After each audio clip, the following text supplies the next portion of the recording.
La Asociación de Familias contra las Drogas Benasque Ribagorza ofreció el pasado fin de semana una charla titulada La montaña y el montañismo, una forma de vivir, a cargo de Narciso de Dios Melero. En el Palacio de los Condes de Ribagorza, esta charla estuvo enfocada a dar alternativas a los jóvenes para alejarlos de los malos hábitos. Pues un poco el título de la proyección da idea de lo que queríamos decir, ¿no? La montaña y el montañismo, una forma de vivir. En principio en el título puse el montañismo en vez del alpinismo, que es la palabra que a mí más me gusta, porque alpinismo parece que siempre está asociado a una actividad de más riesgo, de más dificultad, y montañismo parece que se entiende como algo más global, ¿no? Pero la idea en principio era eso, transmitir los valores éticos, culturales y deportivos que encierra la montaña. Esta charla coloquio se celebró en el propio marco natural del Valle Benasque, en el que se desenvuelven este tipo de chavales con problemas de drogadicción. Sí, sí, además, bueno, a mí por parte de la Asociación de Familias contra las Drogas de aquí del Valle de Benasque, la Ribagorza, no he tenido más que, o sea, no tengo palabras más que agradecimiento para ellos, ¿no? Me parece que hacen una labor fantástica, labor que no muchas veces los medios públicos no llegan y son las entidades privadas quien se dedica a hacer estas cosas, ¿no? Y en ese sentido creo que hacen una labor magistral. Entonces, dentro de ese ámbito, pues evidentemente el mundo de las drogas es el lado oscuro de la vida, como diría la canción aquella de Lou Reed, y cualquier actividad deportiva supone una mejor manera a la hora de afrontar la propia vida, ¿no? La montaña, y es una de las ideas que yo transmití en la conferencia, la montaña es una escuela de vida, es una manera de vivir, ¿no? Y de eso se trata. Y eso es un mensaje que hay que llevar a los jóvenes. Y además con otra particularidad, que los jóvenes que viven en este valle están viviendo en una zona que está llena de historia, de valores culturales, que tienen que conocer. Decía Unamuno que solamente a través del conocimiento se llega uno a amar las cosas, ¿no? Y eso evidentemente creo que es obligación por parte de los más veteranos de transmitir a los más jóvenes. ¿Qué puede aportar la montaña y el medio natural al colectivo de jóvenes con problemas de drogadicción? Sin ninguna duda una salida a su propia vida, una salida al lado oscuro. O sea, hacer montaña supone, ya no digo escalar una montaña con dificultad y con ciertos niveles de riesgo, que también simplemente, pues por poner un ejemplo muy claro en este valle, subir al Salvaguardia, que en verano es un paseo de poco más de 2 horas, supone un nivel primero de ilusión, de ilusionarse, de tener una idea e ilusionarse. Yo en mi Facebook personal tengo una frase que define muy bien mi pensamiento: ¿de qué sirve un sueño si no luchas por conseguirlo, ¿no? Entonces, ese sería el primer paso, el tener un sueño y darte cuenta que para cumplir ese sueño hace falta, primero, tener capacidad de trabajo, capacidad de sacrificio, espíritu de cooperación, que también en la montaña nunca vamos solos, o casi nunca vamos solos. Ese espíritu de cooperación es muy importante. En el fondo son todo valores que luego podemos aplicar a nuestra vida en sociedad, ¿no? Entonces, por eso es una escuela de vida, ¿no? Ya digo que aunque sea el montañismo en el sentido más elemental, el excursionismo que se llama ahora, ¿no? Y sin duda que es una salida para los jóvenes. Como señala usted, la montaña es uno de los deportes más solidarios. ¿En qué medida entiende que las personas que hacen montaña podrían ser o no mejores personas y más humanas, o este es un concepto idealizado? Bueno, yo tengo una frase que en broma llamo el principio del Narci. A mí, mis amigos, como esto de Narciso parece que es muy largo, pues todos mis amigos de la montaña me llaman Narci, ¿no? Y es un poco una broma. Yo cuando lo explico trato de decir que trata de ser como un axioma filosófico, como sería pues el principio de Torricelli o el principio de Arquímedes, ¿no? Y el principio del Narci viene a decir, utilizando no una palabra malsonante, que la concentración de malnacido es constante independientemente de la actividad humana en la que se mire. Quiero decir que entre los montañeros entre la sociedad siempre ha estado muy idealizado el montañero como una persona buena. Evidentemente que los hay buenos, pero los hay tan buenos y tan malos como en cualquier otro colectivo humano que miremos. Miremos entre los fontaneros, los médicos, los periodistas o los astronautas, si vale la broma, ¿no? Es evidente que la montaña, la montaña o el mar o lo que es la naturaleza en sí, ¿no? Cuando uno vive la naturaleza de verdad, no dulcificada, y se somete a veces a situaciones muy difíciles. Y esas situaciones muy difíciles sacan lo que uno lleva dentro, lo mejor y lo peor. Entonces, ahí no vale ni cómo te llamas, ni cuál es tu padre, ni cuál es el dinero que tienes, ni si has nacido en cuna de hilo o dónde has nacido. Ahí sacas solamente lo que tienes dentro.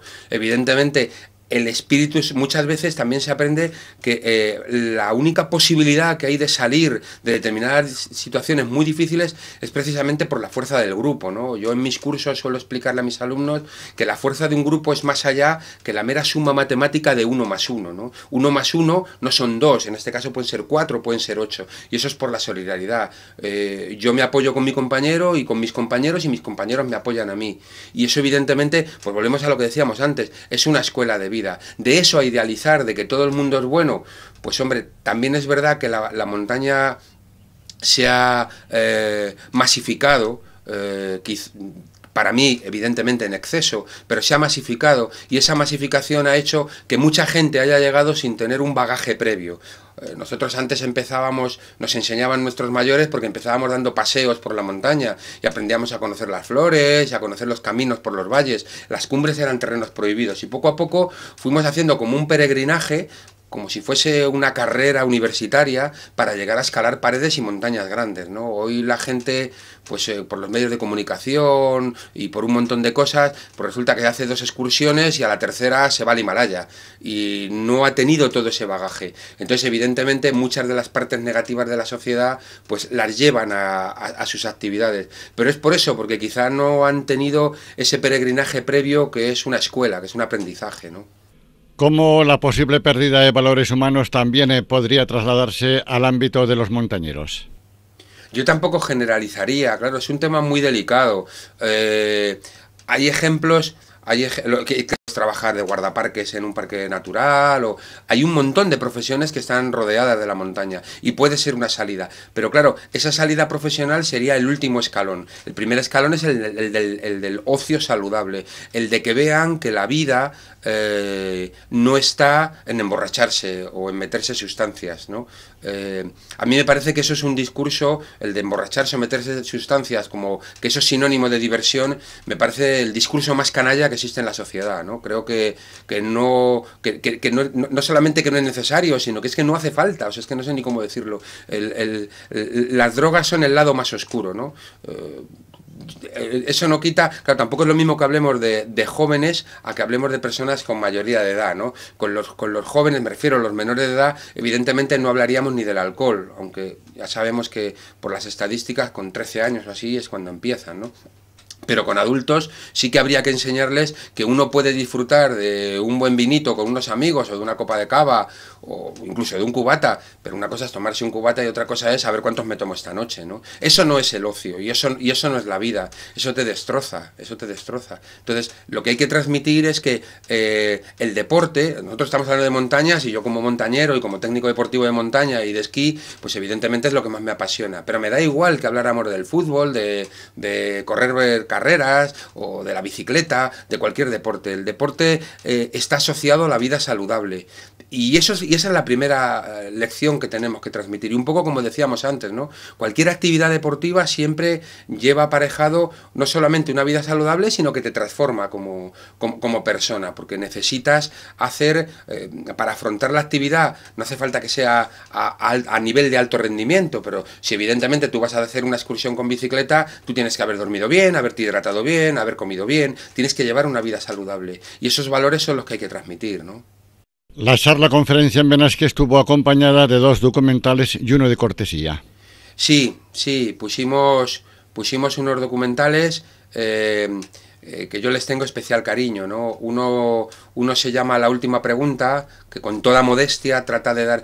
La última pregunta sería ¿qué le lleva el montañero a las montañas?, ¿no?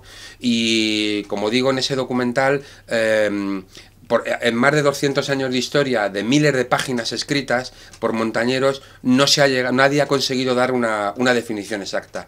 No es que no tengo yo esa pretensión de que yo haya conseguido, pero yo doy mi respuesta personal, ¿no? De qué es lo que me lleva a escalar montañas, ¿no?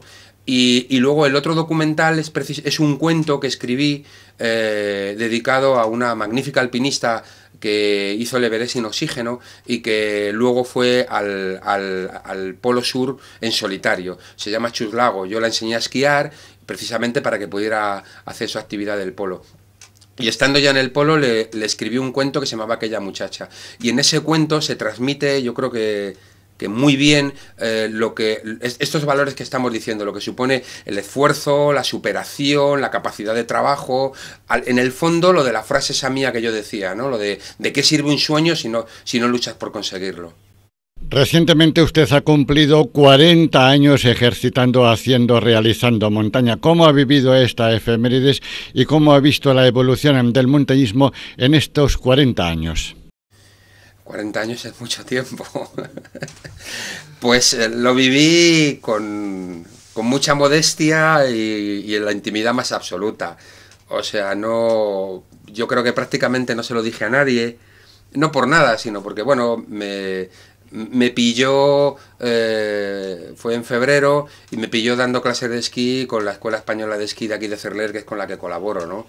Y lo viví pues como un momento de intimidad. En la conferencia sí que me explayé un poco más por exteriorizar esos sentimientos, ¿no? En cuanto a la evolución, pues yo creo que ha habido una involución más que una evolución, ¿no? Creo que nos hemos dejado en el camino cosas muy importantes. Hoy vuelvo a hablar de la generalidad, ¿no? Porque siempre hay gente, y más en este valle. En este valle hay alpinistas grandísimos a nivel mundial, no digo a nivel europeo, a nivel mundial. Y ellos no serían ejemplo para lo que voy a decir. Pero el ejemplo sería como cuando alguien participa, o sea, alguien organiza una maratón y resulta que participan 25, 30, 40.000 personas. No estamos hablando de los que quedan los 10 primeros, que serían, en este caso, el ejemplo de los alpinistas estos grandes que viven en este valle, ¿no? Sino estamos hablando de lo que es, si vale la expresión, el grueso de la tropa, ¿no? Evidentemente la maratón, el tiempo medio que se hacía hace 30 años era mucho más alto que el que se hace ahora, ¿no?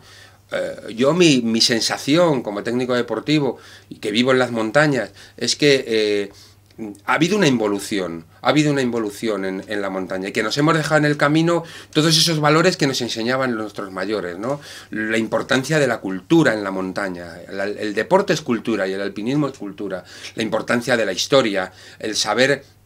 No solamente esa frase tan coloquial que ¿y tío, tú qué grado haces? Pues no, yo no hago grados porque yo subo montañas, no subo grados. Y desgraciadamente ahora hay una generación que parece que les han inculcado que lo único que se suben en las piedras son grados, cuando uno a veces va a las montañas simplemente a recorrer un trocito de historia. Y pongo un ejemplo. Ahora se conmemora, o se va a conmemorar en Madrid y en Asturias, el 40 aniversario de la primera escalada invernal del Naranjo de Bulnes, ¿no? O del Pico Riello. Bueno, pues yo cuando hice la Rabadá Navarro, esa vía magnífica que en el año 62 hicieron los dos aragoneses, adelantándose muchísimo a su tiempo, yo me la sabía de memoria antes de meterme en la pared.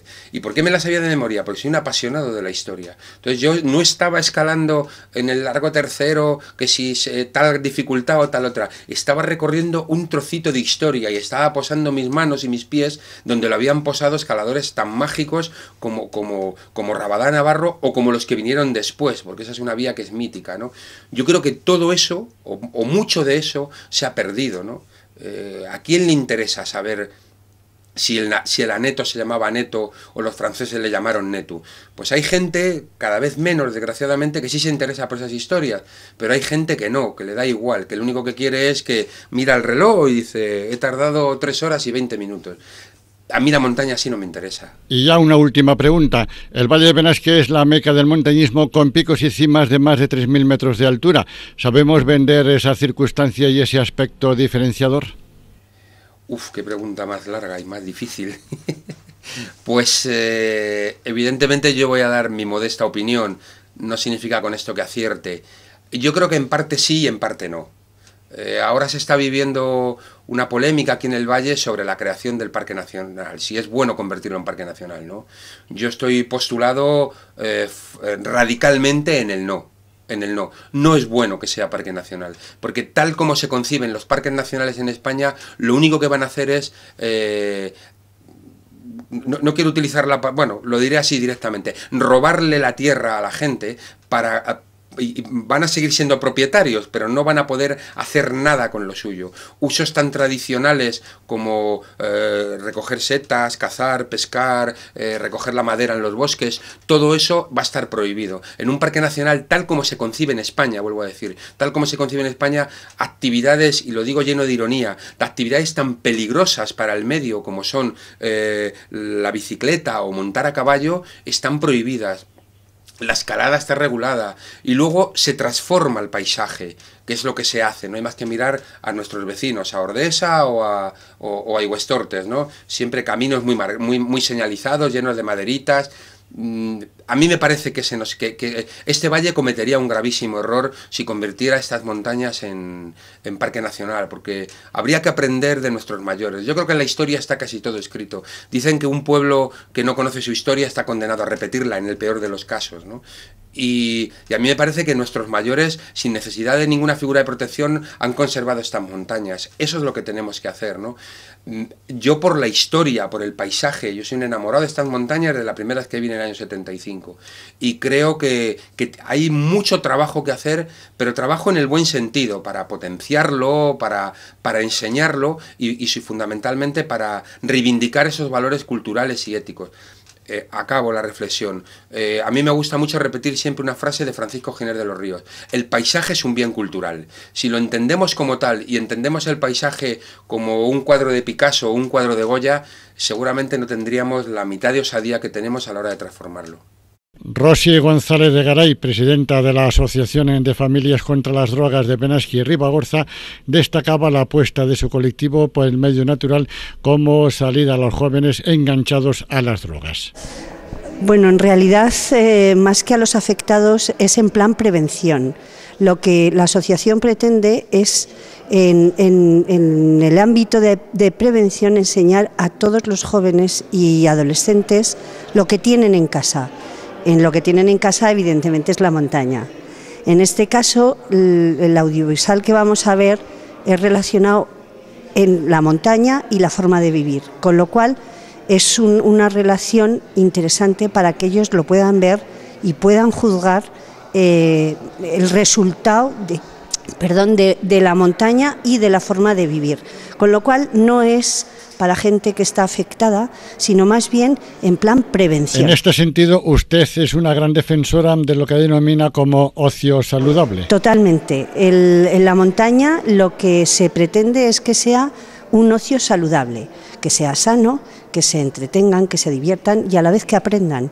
Y encima lo tienen en su medio natural. Entonces creo que tenemos todos los componentes para que los niños les atraiga la vida de la montaña y la montaña.